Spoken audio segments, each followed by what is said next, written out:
자, 우리 하나님 말씀은 창세기 37장 25절에서 28절까지입니다. 제가 봉독 드리겠습니다. 그들이 앉아 음식을 먹다가 눈을 들어 본즉 한때 이스마엘 족속이 길르앗에서 오는데 그 약대들에게 향품과 유학과 몰약을 싣고 애굽으로 내려가는지라. 유다가 자기 형제에게 이르되 우리가 우리 동생을 죽이고 그의 피를 은닉한들 무엇이 유익할까? 자, 그를 이스마엘 사람에게 팔고 우리 손을 그에게 대지 말자. 그는 우리의 동생이요 우리의 권육이니라 하며 형제들이 청종하였더라. 때에 미디안 사람 상고들이 지나가는지라. 그들이 요셉을 구덩이에서 끌어올리고 은 20개의 그를 이스마엘 사람들에게 팔매 그 상고들이 요셉을 데리고 애굽으로 갔더라. 아멘. 우리 잠깐 기도하겠습니다. 거룩하시고 또 자비로우신 우리 아버지 되시는 여호와 하나님 앞에 감사와 찬송과 영광을 돌립니다. 우리는 참 오랜 세월 동안을 아무것도 알지 못하는 상태에서 우리의 마음에 원하는 하나님을 찾고 그 우리의 마음에 원하는 하나님이 우리를 구원하시는 하나님으로 알고 그렇게 믿어왔습니다. 그러나 이제 하나님께서 저희들에게 참 비밀을 히브리어 원어 성경을 통하여 알려주시니 우리가 정말 놀라운 비밀들을 알게 되었고 하나님께 대하여 더욱더 분명히 알게 되었으며 하나님을 거리낌 없이 우리의 아버지라 부를 수 있는 자들이 되었습니다. 아버지 하나님, 이렇게 시간 저희들에게 하나님의 귀한 진리의 말씀을 알려주시니 그 말씀들로 저희들이 새롭게 될 뿐만 아니라 우리가 더욱더 풍성하여지고 우리가 그리스도의 장성한 분량에까지 자라날 수 있게 하셔서 우리가 다른 사람들에게 하나님의 사랑을 나누어 줄 수 있는 자들이 다 되게 하여 주시옵소서. 오늘도 요셉이 구덩이에 빠졌다가 형제들이 길르앗에서 오는 이스마엘 족속 미디안 사람들에게 은 20개에 팔아버리는 그 내용을 통하여 우리가 하나님께서 우리에게 들려주시기를 원하시는 음성을 듣는 귀한 시간이 되도록 하나님이여 역사하시고 인도하여 주시옵소서. 예수님의 이름으로 기도하옵나이다. 아멘. 오늘은 우리가 너무나 크리스마스 때 많이 듣고 보고 배웠던 동방박사 세 사람과 또 황금과 유향과 몰약에 대해서 오늘 배우는 좀 귀한 시간을 가져보겠습니다. 우리가 가졌던 크리스마스 때의 동방박사, 영어로 하면 와이즈맨이라고 하는데요. 동방박사 세 사람은 누군가?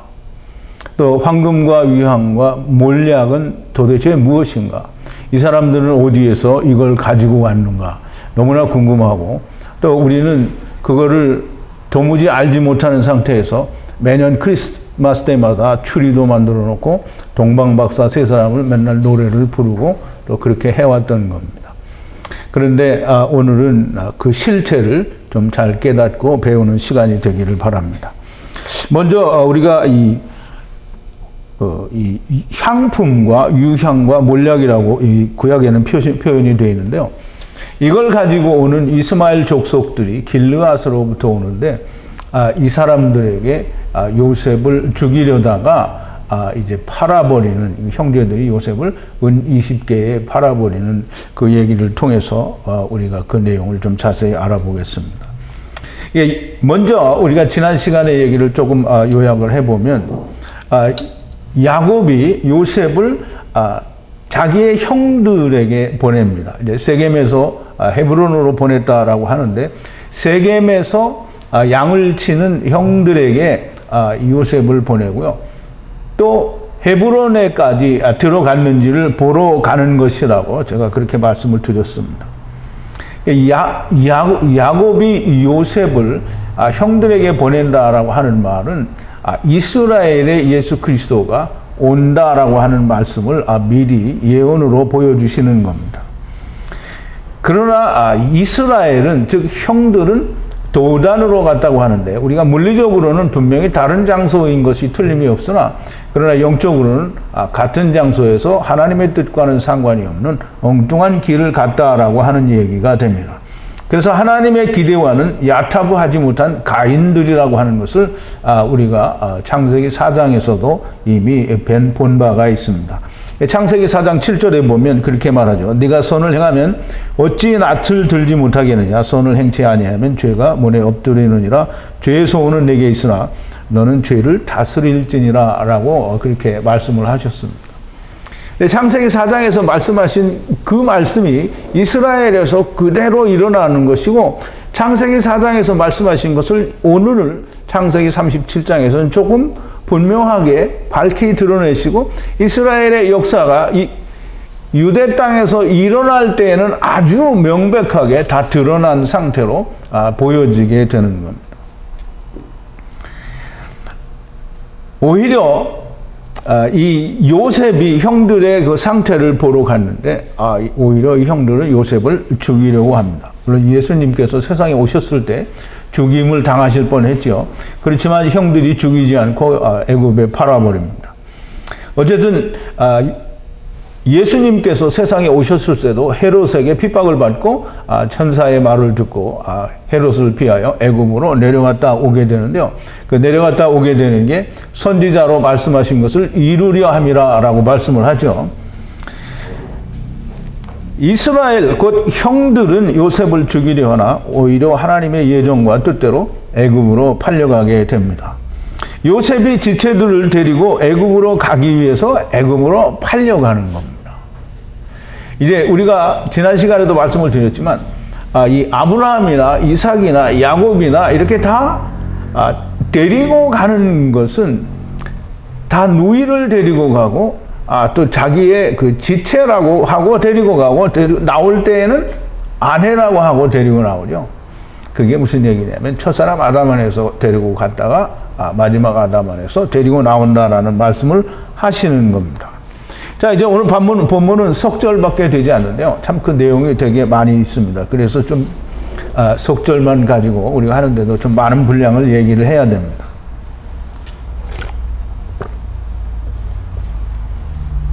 그들이 앉아 음식을 먹다가라고 얘기하는데요.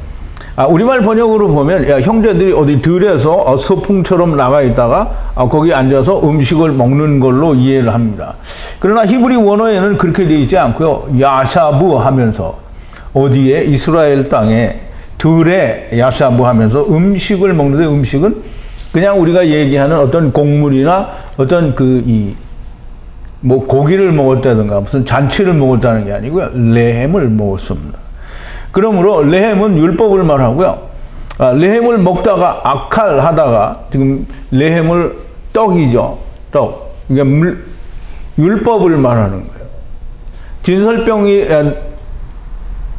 성전에 이렇게 진열되는 것처럼 떡상, 이게 떡은 율법을 말하는 겁니다. 우리 창세기 3장에서부터 레헴은 율법이라는 것을 우리가 다 강조해서 말씀을 드렸습니다. 그러면 율법을 먹으면서 지내다가 거기에 거할 때라는 거죠. 이스라엘의 율법을 계속 먹고, 이스라엘 유대인들이 바리새인들과 서기관들은 항상 율법을 먹었어요. 이게 창세기 2장 17절에서 하나님은 뭐라 했어요? 너희가 선악을 알게 하는 나무를 먹지 말라 하는데 이들은 항상 선악을 알게 하는 나무를 먹었어요. 그걸 먹고 거할 때에 율법에 눈을 들어라고 하는데요. 그들의 눈은 율법의 눈이고요. 땅의 눈이고 사람의 눈입니다. 눈을 들어는 나사라는 말인데요. 눈을 자기가 높이 들었다는 거예요. 근데 이거는 하나님께서 들어 올린 게 아니고 자기가 높이 들어서 본 거예요.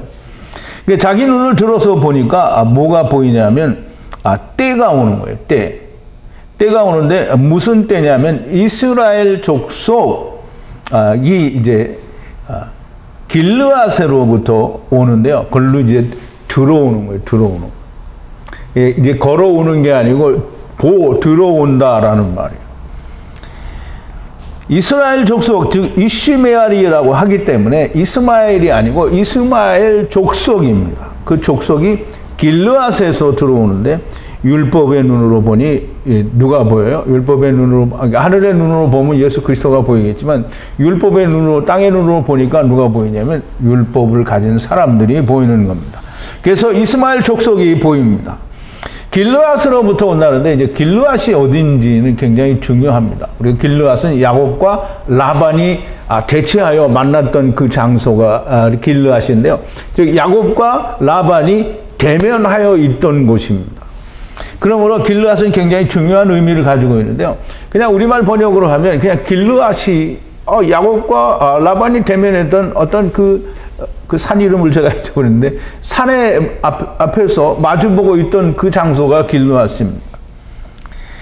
즉 대면한 것, 그 네게드한 상태에서 이제 이스마엘 족속들이 왔다는 거예요. 그 약대는 낙타를 말하죠. 낙타는 분명히 율법을 말합니다. 약대들에게 향품 네코트와 유향 체리와 몰약을 싣고 애굽으로 내려가는지라 그랬어요. 그러면 이제 향품 네코트와 유향 체리 그리고 몰약 로트를 싣고라는 말은 나사예요. 그럼 율법이 그걸 번쩍 들고 가는 거예요. 이게 네코트와 또 유향과 몰약을 번쩍 들어서 이제 자기들은 이걸 가지고 있다라고 하고 율법엔 그게 있어요. 이제 그걸 가지고 애굽으로 내려가는 거예요. 그러니까 세상에 올 때 우리가 세상에 올 때 다 그걸 가지고 온 거예요. 선악을 알게 하는 나무를 가지고 왔잖아요.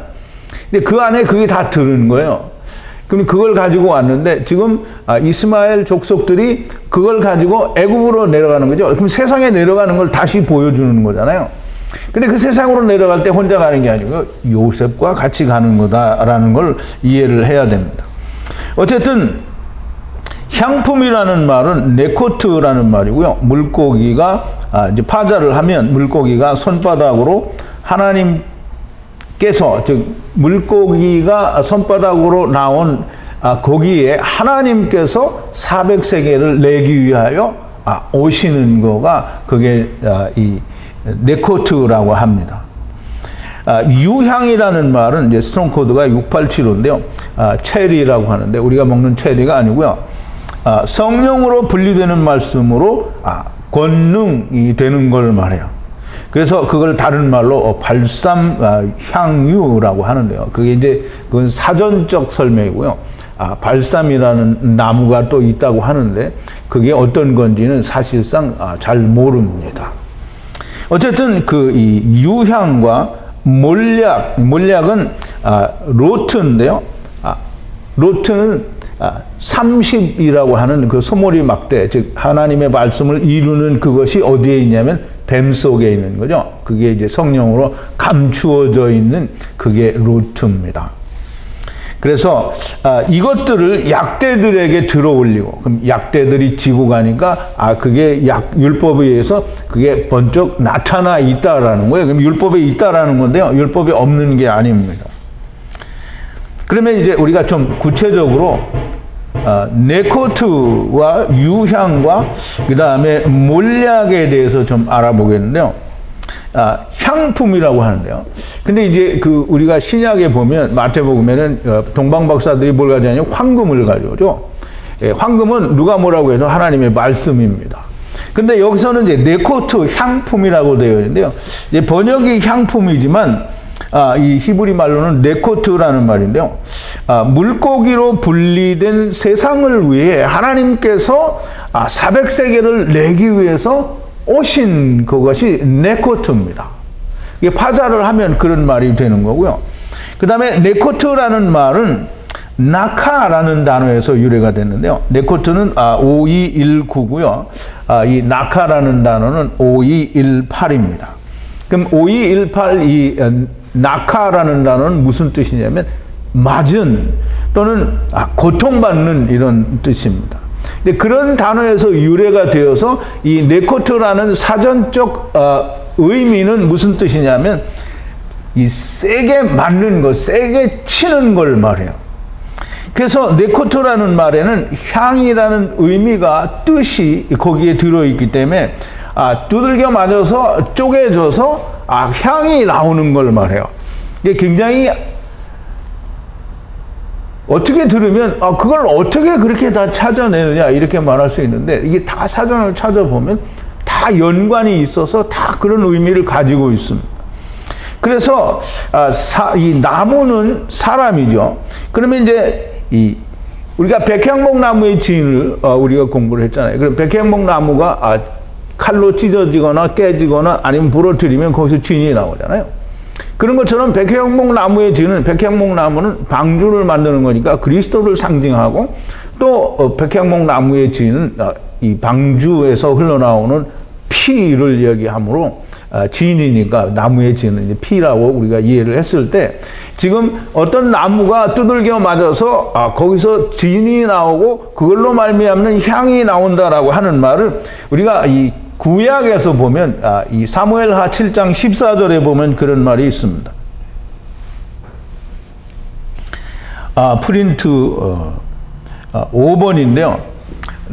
이제 예수 그리스도에 대한 하나님의 예언인데요. 나는 그 아비가 되고 그는 내 아들이 되리니 저가 만일 죄를 범하면 내가 사람 막대기와 인생 채찍으로 징계하려니와 라고 하는 거예요. 그럼 예수님이 징계를 받아야 될 이유는 단 한 가지도 없어요. 아버지를 떠난 자식들을 데리러 가기 위해서 하나님이 엘로힘 하나님이 사람 막대기에 두들겨 맞기 위해서 오시는 거죠.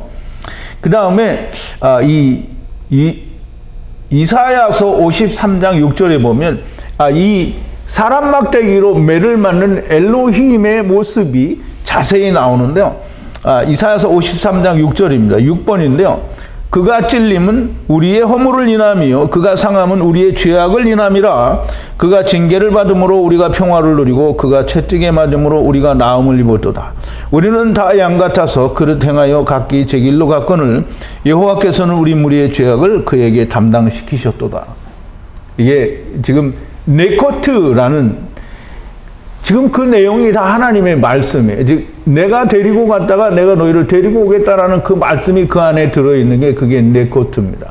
즉 네코트는 사람인데 두들겨 맞아서 갈라져서 거기에서 진이 나오고 그 진으로 말미암는 향이 나온다라는 거예요. 그래서 네코트는 하나님의 말씀이 됩니다. 인자께서 고난을 당하심으로 우리가 구원을 얻는다는 나무의 진의 향이 네코트가 됩니다. 또 이제 우리가 유향이라고 이제 구약 창세기 37장에서는 이스라엘 족속들이 가진 율법에 있는 유향이라는 건데요. 유향은 체리라는 말이고요. 쪼개지다라는 사용하지 않는 어근에서 유래한 단어입니다. 쪼개진 사이에서 나오는 향, 어떤 나무가 쪼개져서 나오는 향을 말하고요. 이건 앞에서 네코트에서 말한 바로 예수 그리스도가 이제 죽으심으로 말미암아 거기에서 나오는 향을 말하고요. 이 향은 후에 다른 성경에서 레보나 혹은 또 베셈이라는 단어로 바뀌어서 서로 혼용하여 사용하였습니다. 즉 유향이라는 말이. 유향이라는 말은 제물을 태워 하나님께 올려드리기는 연기 냄새를 말합니다. 그래서 우리 소돔과 고모라가 이 말씀 하나님과 성령 하나님, 즉 하늘에서부터 불과 물이 쏟아져 내려서 다 태워버렸다라고 얘기를 하잖아요. 그러면 말씀과 성령이 내려와서 다 태워버렸잖아요. 그러면 하나님의 말씀이 태워져서 하나님께 올려지는 게, 그게 하나님께서 받으시는, 그건 어디에 있냐면 율법에 있어요. 율법의 제사를 수도 없이 드린 이스라엘이 그걸 모르는 거예요. 우리는 제사를 한 번도 드려본 적이 없는데 하나님이 히브리어에서 이렇게 풀어주시니까 우리가 그 의미를 알 수 있습니다. 유향이라는 말을 이제 어떤 데에는 그 유를 젖 유자를 쓰고 어떤 데에는 기름 유자를 씁니다. 그러면 이제 젖 유자를 쓸 때에는 우유신가 이 젖과 꿀이 흐른다라고 할 때에는 말씀이 되는 거죠. 그런데 기름 유자를 쓰게 되면 그거는 성령을 말하게 됩니다. 그래서 이 말씀은 태우고 기름은 붓는 것으로 성경에서 되게 표현을 하고 있는 겁니다. 자, 이제 마지막으로 몰약에 대해서 이야기를 하게 되는데요. 몰약은 로트라는 말인데요. 스트롱 코드가 3910이고요. 이 로트는 쉐베트가 들어있는 뱀이라는 뜻입니다. 소모리 막대는 사실상 막대기지만 쉐베트를 의미한다라고 볼 수 있거든요. 그러면 쉐베트가 들어있는 뱀 율법이라는 거죠. 그러면 이것을 다른 말로 이 율법을 모르라고 하는데요. 출애굽기 30장 23절에 보면 설명을 이렇게 하고 있습니다. 너는 상등 향품을 취하되 액체 몰약과 500세겔과 그 반수의 향기로운 육개 250세겔로 세겔과 향기로운 향포 250세겔과 라고 얘기하는데요. 여기서 몰약 500세겔의 몰약은 모르라고 했습니다. 모르. 그러면 이 모르라는 단어는 마라르라는 단어에서 유래가 됐는데요. 마라르는 스트롱 코드가 4843이고요. 이 마라르라는 말은 쓰다라는 의미를 가지고 있는데요. 또 이 마라르가 유래된 단어가 이 마르라는 단어입니다. 그래서 마르는 쓴, 괴로운라는 뜻이고요. 출애굽기 15장 23절에 보면 이 마라의 물이 나오죠. 마라의 물은 쓴 물입니다. 그래서 출애굽기 15장 23절에 보면 11번인데요. 마라에 이르렀더니 그곳 물이 써서 마시지 못하겠으므로 그 이름을 마라라 하였더라. 그래서 그곳의 물이 마라의 물입니다. 근데 그곳의 물이 쓰니까 하나님께서 이 모세와 이 이스라엘 백성들이 불평을 하고 모세가 기도를 하니까 하나님이 그들에게 한 나뭇가지를 지정해서 그 물에 담그라고 합니다. 그랬더니 물이 달아졌어요. 그럼 그 나무는 무슨 나무일까요? 예수 그리스도를 말하게 되죠. 생명나무입니다. 즉 마라의 물은 율법이고요. 율법은 쓰고 괴로운 겁니다. 율법은 잘 지켜서 내가 기쁨이 되는 게 아니고 율법은 괴로운 거예요. 쓴 물이에요. 그런데 그 쓴 물에 예수 그리스도가 오시게 되면 그러면 단물이 됩니다. 그래서 꿀송이가 되는 겁니다. 자, 이제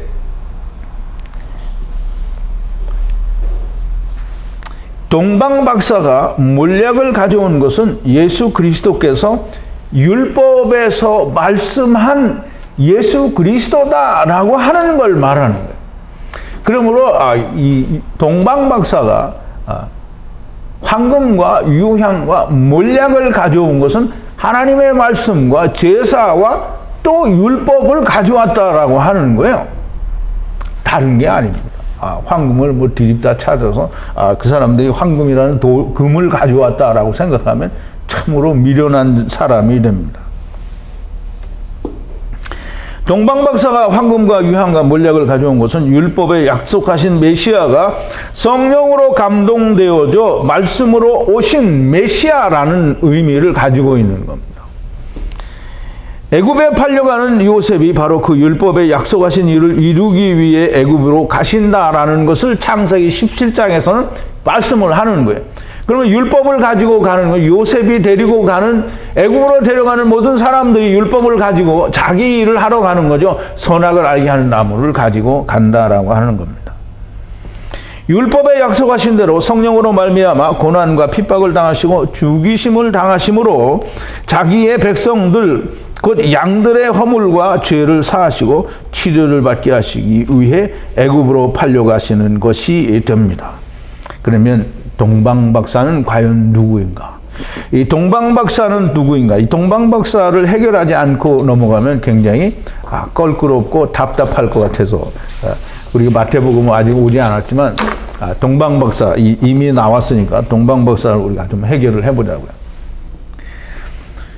동방박사라는 말은, 동방이라는 말은 케뎀이라는 말이고요. 케뎀은 우리가 모를 때에는 그냥 고대라는 말로 사용을 하는데 케뎀은 정말 많은 의미를 가지고 있습니다. 우리가 창세기를 지금 37장까지 풀어오는 도중에 케뎀이라는 말은 정말 여러 가지 의미로 사용되고 있어요. 동쪽이라는 의미도 되지만 또 해가 뜨는 쪽도 되고요. 또 고대의 땅도 되고 또 라반이 있는 것이 동방이고요. 또 아람 나하라임이 동방입니다. 에덴 동산이 설치된 것이 이 동방이고요. 뭐 설치됐다는 게 이제 심어진 것이죠. 그러므로 그렇게 되면 굉장히 많은 의미를 가지고 있는데요. 이 동방의 박사라는 말은 히브리 말로 아사프라는 말인데요. 물론 이제 신약에서는 박사라는 말은 이 헬라어로는 이 마술사라는 그런 의미를 가지고 있습니다. 그런데 그 마술사라는 의미는 모세가 애굽 땅에 갔을 때 애굽의 술사들을 똑같이 아사프라고 합니다. 이 아사프라는 말은 파자를 하면 이 하나님의 성령으로 말씀과 성령으로 삼켜져야 될 자들이 이 아사프입니다. 근데 이제 우리가 동방박사를 항상 세 사람이라고 하죠. 동방박사는 세 사람이라고 하는데 이 황금과 유황과 몰약을 가져왔기 때문에 세 사람이라고 하는 거죠. 이 사람들이지 그러니까 동방에 있는 사람들을 말하는 거지 세 사람이 아닙니다. 그래서 이 본래 성경에는 세 사람이라는 그 숫자를 지정한 숫자는 없고요. 그냥 황금과 유황과 몰약을 가져왔다라는 겁니다. 그래서 동방은 케뎀은 에덴이 심어진 것이고 아람 나하람이고 마콤이며 야곱과 라반이 만난 것이고요. 곧 길르앗이 됩니다. 그러면 야곱과 라반이 대면한 자리, 곧 네게드 한 자리. 그러나 라반은 야곱과 하나가 되지 못하고 거기서 다시 율법으로 돌아간 그 사람이 되겠죠. 그렇지만 이 네게드 자리는 율법이 갈 수 있는 가장 최고의 자리입니다. 즉 야곱을 만나는 예수 그리스도를 만나기 직전의 상태가 율법의 최고의 자리예요. 그러면 율법의 최고의 자리는 율법을 막 다 지켜서 자기가 막 거룩해지고 높아지는 게 거기가 최고의 자리가 아니고요. 율법은 마라의 물이잖아요. 쓴 물이잖아요. 고통과 괴로움의 극치를 만나면 그러면 그게 최고의 자리입니다. 그래서 율법을 사도 바울은 그렇게 얘기했습니다. 율법은 우리를 그리스도에게 인도하는 몽학선생이라고 얘기했죠. 이 갈라디아서 3장 24절에 보면 12번인데요. 이같이 율법이 우리를 그리스도에게로 인도하는 몽학선생이 되어 우리로 하여금 믿음으로 말미암아 의롭다함을 얻게 하려 함이니라 그랬어요. 율법은 우리를 그리스도에게로 인도하는데요. 내가 나를 떳떳하게 아주 훌륭하게 만들어서 그리스도에게로 인도를 하는 게 아니고요. 솔로몬이 인생은 세상은 모든 것은 헛되고 헛되며 헛되고 헛되니 모든 것이 헛되도다라는 그런 고백을 내릴 때에 그는 하나님을 만날 수 있었고요. 은혜를 볼 수 있었습니다. 즉 율법의 최고의 자리는 정말 괴롭고 쓴 그것의 최고의 자리가 그게 누구냐면 세례 요한입니다. 자 이제 요셉이 한 구덩이에 던져진 때에 이스마엘 족속이 길르앗에서 애굽으로 가고 있었습니다. 길르앗에서 향료와 향품과 몰약을 가지고 애굽으로 가는 사람들에게 팔리게 됩니다. 요셉이 율법이 말하는 성령에 의해 이루어질 메시아라는 말씀을 하는 겁니다. 동방에서 왔다라는 말은 길르앗에서 대면의 자리에서 왔다라는 말이 됩니다. 박사라는 이 헬라어 마고스는 히브리어로는 아사프라는 말인데요. 말씀과 성령으로 삼켜질 자를 말하고요. 말씀과 성령으로 삼켜질 자는 선악을 알게 하는 나무를 먹고 세상에 온 모든 첫사람 아담 안에서 온 자들이 다 삼켜질 자죠. 물론 먼저 삼켜질 자와 나중 삼켜질 자는 있는데 먼저 삼켜질 자는 육신이 있을 때 둘째 사망에 들어가는 자가 삼켜진 거고요. 둘째 사망에 들어가는 자는 자기가 뭘 한 게 아니에요. 그것도 은혜잖아요. 아무것도 한 것이 없는데 주는 은혜. 그게 삼켜진 거예요. 미리 삼켜진 거죠. 그래서 박사 마고스는 아사프고요.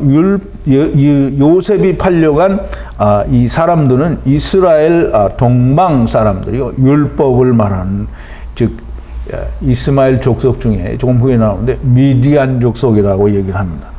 즉 다시 말해서 이스마엘 족속이나 율법은 다 똑같이 성령과 말씀으로 삼켜질 자들을 말하는 거예요. 율법의 마지막은 세례 요한입니다. 누가복음 16장 16절에 보면 예수님께서 그렇게 말씀하시죠. 율법과 선지자는 요한의 때까지요. 그 후부터는 하나님의 나라의 복음이 전파되어 사람마다 그리로 침입하느니라. 우리가 이제 이 누가복음 16장 16절 그 말씀을 우리가 읽을 때 이 말이 무슨 말인지 잘 몰라서.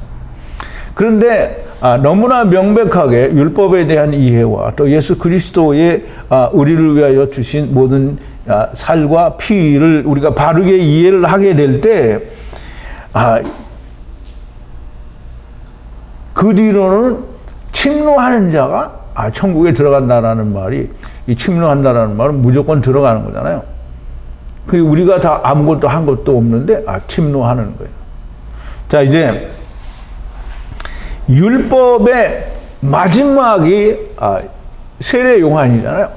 그러면 우리가 다 세례 요한과 같은 율법의 마지막이 되는 자는 누구든지 예수 그리스도를 만나게 됩니다. 즉 다시 말해서 세례 요한은 누구든지 세례 요한의 증거는 그거예요. 예수 그리스도 하나님의 어린 양이 여기 왔으니 누구든지 너희가 이를 따르라라고 하는 거죠. 증거를 하는 거예요. 그러면 세례 요한은 그리스도를 모든 사람들에게 증거하니까 너희 율법을 가진 자들아 회개하고 돌아와서 예수 그리스도를 영접하라는 거예요. 그리스도에게로 인도하는 무학 선생이 된 거죠. 자, 이제 우리가 너무나 잘 이해를 해야 되는 게 이스라엘은 애굽을 나와서 실패하고 다 죽고 광야에서 난 자만 가나안 땅에 들어가게 됩니다. 그러므로 세상에 온 모든 자들은 다 실패를 할 수밖에 없다라는 걸 보여줬고요. 또다시 한번 그 실패를 보여주는데 광야에서 난 모든 자들이 가나안 땅에 들어가서 또 여전히 율법을 지키게 됩니다. 그러면 율법을 지키는데 이 사람들도 역시 또 동일하게 실패를 하게 됩니다. 그러므로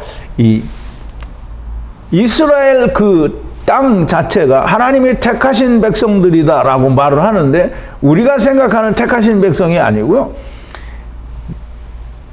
더 많은 사람들에게 보여주기 위해서 이스라엘은 시범적으로 택함을 받은 자들입니다. 그래서 이스라엘이 곧 무엇이 되느냐 하면 다시 아람 나하라임이 되고요. 다시 게뎀 땅이 되고 다시 거기가 르호봇이 되고요. 마콤이 되고 그 다음에 거기가 아람 나하라임, 즉 태초에 하나님을 떠나 세상에 온 자들의 모인 곳이 됩니다. 그러므로 게뎀에서 황금과 유향과 몰약을 가진 사람들은 별의 인도를 받게 된다는 말씀인데요. 이 별의 인도를 받는 사람들이 누가 받냐면 첫사람 아담 안에서 온 자들이 다 별의 인도를 받게 됩니다. 즉 게뎀 땅에 있는 자들이, 즉 마콤에 사는 자들이, 아람 나하라임에 있는 자들이 다 별의 인도를 받게 됩니다. 별의 인도는 게뎀 이 황금과 유향과 몰약을 가진 사람들이 이제 별의 인도를 받게 됩니다. 근데 황금과 유향과 몰약을 누가 가지고 있는가? 이게 참 우리는 지금도 신학책이나 무슨 서적을 들여다보면 이 황금과 유향과 몰약은 어떤 특별한 사람이 가져온 걸로 알고 있는데요. 황금과 유향과 몰약은 어디 있냐면 율법 안에 있는 거예요. 그러므로 이 황금과 유향과 몰약을 가진 자가 누구냐면 그게 이스라엘이에요. 그럼 바리새인들과 서기관들이 유향과 몰약과 황금을 자기들이 가지고 있는데 그걸 모르는 거예요. 우리말 속담에 그런 속담이 있습니다. 어분애기 3년 찾는다 그러는데요. 물론 어분애기를 3년을 찾을 수는 없겠지만 이스라엘은 어분애기를 수천 년 동안 찾은 거예요. 참 웃기는 거죠. 그러면 황금과 유향과 몰약은 어디에 있느냐? 율법 안에 있습니다. 율법 안에 있는 그것을 찾아야 되는 거예요. 요셉이 아직 죽어야 할 때가 아닙니다. 그래서 하나님이 사자가 나타나셔서 애굽으로 피신을 하라고 하죠. 마태복음 2장 13절, 14절에 보면 그렇게 설명을 하고 있습니다. 16번인데요. 저희가 떠난 후에, 동방박사들이 떠난 후에 주의 사자가 요셉에게 현몽하여 가로되 헤롯이 아기를 찾아 죽이려고 하니 일어나 아기와 그의 모친을 데리고 애굽으로 피하여 내가 내게 이르기까지 거기 있으라 하시니 요셉이 일어나서 밤에 아기와 그의 모친을 데리고 애굽으로 떠나가라고 합니다. 그럼 이제 애굽으로 떠나가는 이거가 요셉이 애굽에 팔려가는 겁니다. 그럼 이제 예수님은 팔려서 애굽으로 갔다가 잠시 헤롯이 죽은 다음에 오잖아요. 그러면 헤롯이 죽은 다음에 오면은 그러면 그 이스라엘은 그냥 즉시 아람 나하라임이 되는 겁니다. 즉 케뎀 땅이 되고요, 마콤 땅이 되는 거예요. 자, 이제 애굽에서 아들들을 데리고 와야 하기 때문에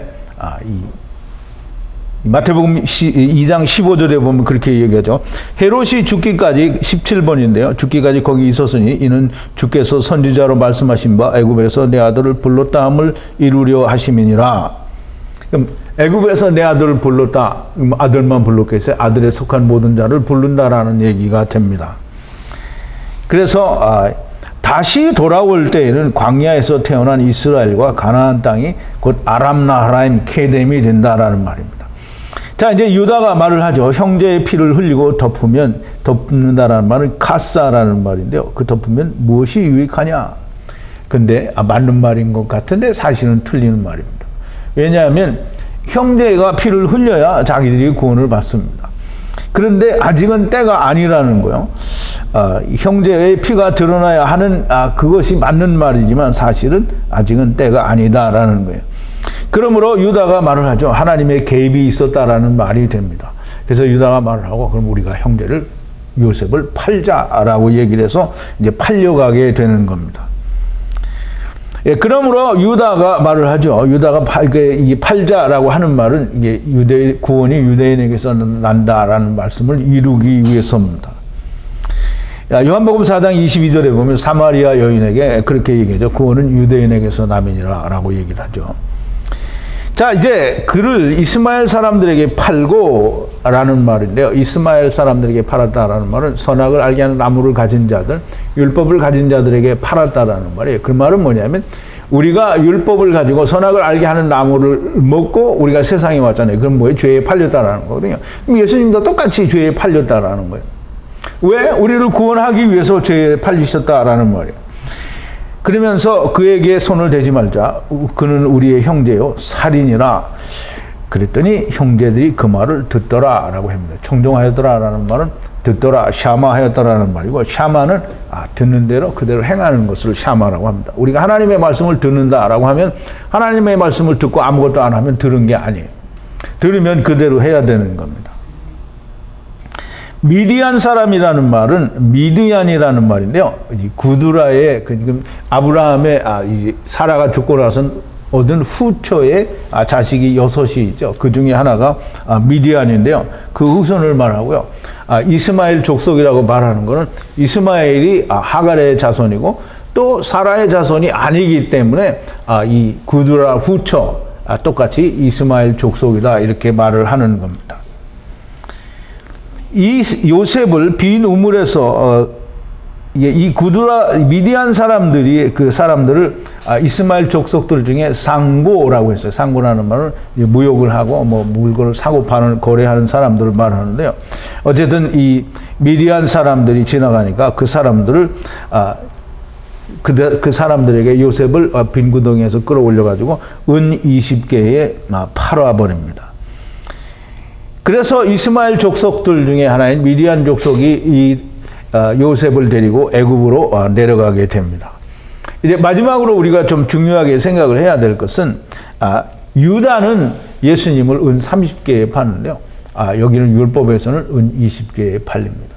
은 20개는 이제 세상으로 분리되어 내려가는 걸 말하고요. 은 30개는 예수님이 죽음으로 모든 걸 이루어서 올라가는 걸 말하기 때문에 30개와 20개의 차이는 그렇게 되어 있는 거고요. 은 30개에 팔린다는 얘기는 스가랴 11장 12절에 보면 말씀이 나오는데요.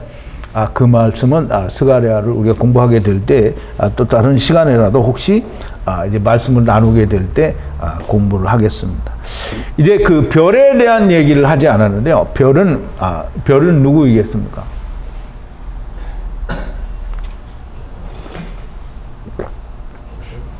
별은 누굴 것 같아요? 예수 그리스도. 이게 동방박사 보고 따라왔잖아요. 그럼 별이 누구냐고요? 세상 연사하는 데다가. 그러니까 이제 이 동방박사가 그러니까 그 별은 누구냐면 세례 요한이에요. 세례 요한. 그러니까 별이 누구한테 갔어요? 아기 예수 있는 곳에 갔잖아요. 그럼 예수 그리스도에게 동방박사를 인도했잖아요. 그러면 세례 요한이 유대인들에게, 즉 바리새인들과 서기관들에게 예수님이 지나가실 때 보라 하나님의 어린 양이로다. 그리고 증거를 하잖아요. 우리가 이제 14번 이제 프린트인데, 하나님께로서 보내심을 받은 사람이 났으니 그 이름은 요한이라. 저가 증거하러 왔으니 곧 빛에 대하여 증거하고 모든 사람으로 자기를 인하여 믿게 하려 함이니라 라고 얘기를 하죠. 그러면 우리 요한복음 19장에서부터 14절인가요? 거기에도 보면 34절. 그 내용이 너무 길어서 제가 프린트를 안 했는데요. 한번 그 19절에서 34절까지 읽어보면 세례 요한이 예수 그리스도에 대해서 증거하는 증거의 내용이 다 그대로 나옵니다. 우리가 전에는 그 말이 무슨 말인지 몰랐을지라도 지금은 읽어보시면 분명히 무슨 뜻인지 충분하게 이해가 됩니다. 세례 요한은 예수 그리스도에 대해서 증거하는, 즉 별이 되어 동방박사를 예수 그리스도에게로 인도한 자가 세례 요한이요, 그게 별이 됩니다. 별은 사람이죠. 별은 예수 그리스도가 될 수 없습니다. 예수 그리스도는 누구예요? 해죠, 해. 그러므로 우리는 너무나 명백하게 동방박사가 누구냐? 동방 어디에서, 어떤 나라에서, 무슨 어떤 메달파사에서, 거기에 신전에서 있는 주술사들 3명이다. 이런 개똥 같은 소리는 좀 들으면 안 됩니다. 율법을 가진 이스라엘 가운데에서 하나님의 말씀과 유향과 몰약을 깨닫고, 그게 무슨 말인지 알고, 태초의 말씀을 이해하고, 태초의 말씀대로 예수 그리스도를 바라보고, 세례 요한의 증거를 따라 예수 그리스도를 만나는 사람들이 동방박사입니다. 그러면 여러분들은 동방박사입니다. 동방박사가 어디 하늘에서 뚝 떨어진 거나 아니면 동방의 어떤 나라에서 이 우상을 섬기다가 하나님의 은혜를 받고 찾아온 것이 아니라는 말이에요.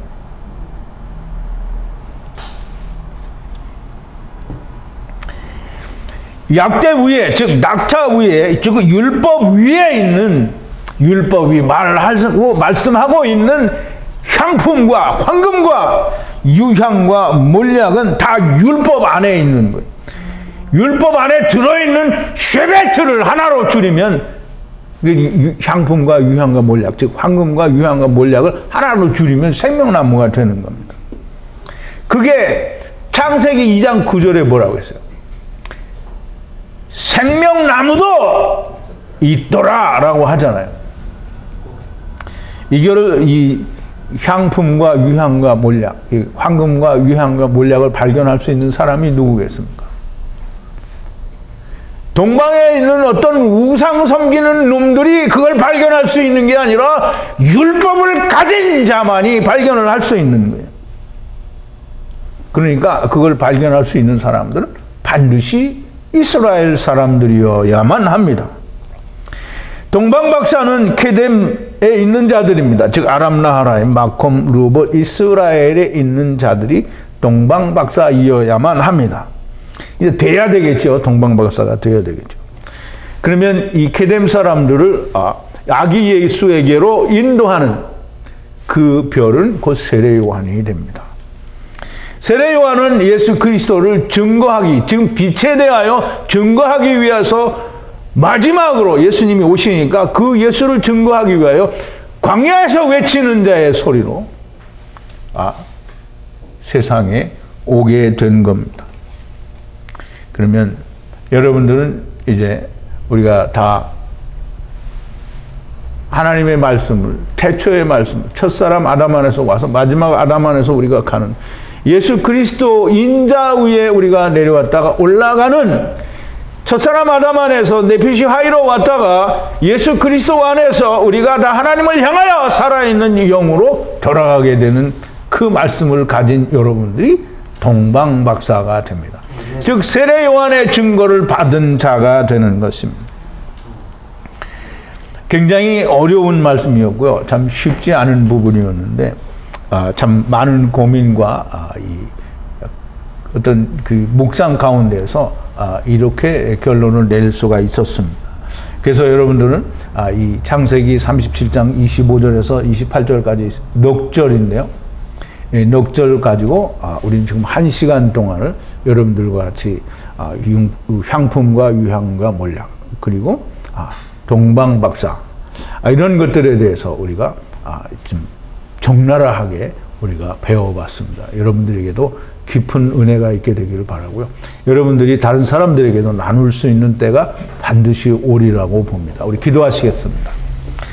거룩하신 여호와 아버지 하나님, 감사와 찬송과 영광을 돌립니다.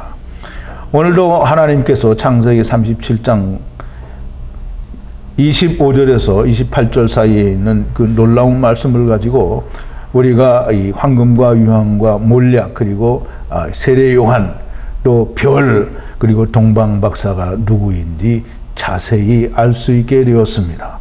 하나님 날마다 연일 하나님께서 풀어주시는 이 놀라운 비밀의 말씀들이 저희들의 영혼을 살찌게 하고 우리가 더욱더 풍성하여지고 우리가 더욱더 장성하여지는 놀라운 역사를 우리가 체험합니다. 하나님께서 반드시 필요하실 때 저희들을 사용하시어 하나님의 일꾼 되게 하실 것을 믿사옵고 우리가 날마다 성령이 충만하여 하나님의 말씀을 더욱더 상고하고 묵상하는 자들이 되게 하여 주시옵소서. 예수님의 이름으로 기도하옵나이다. 아멘.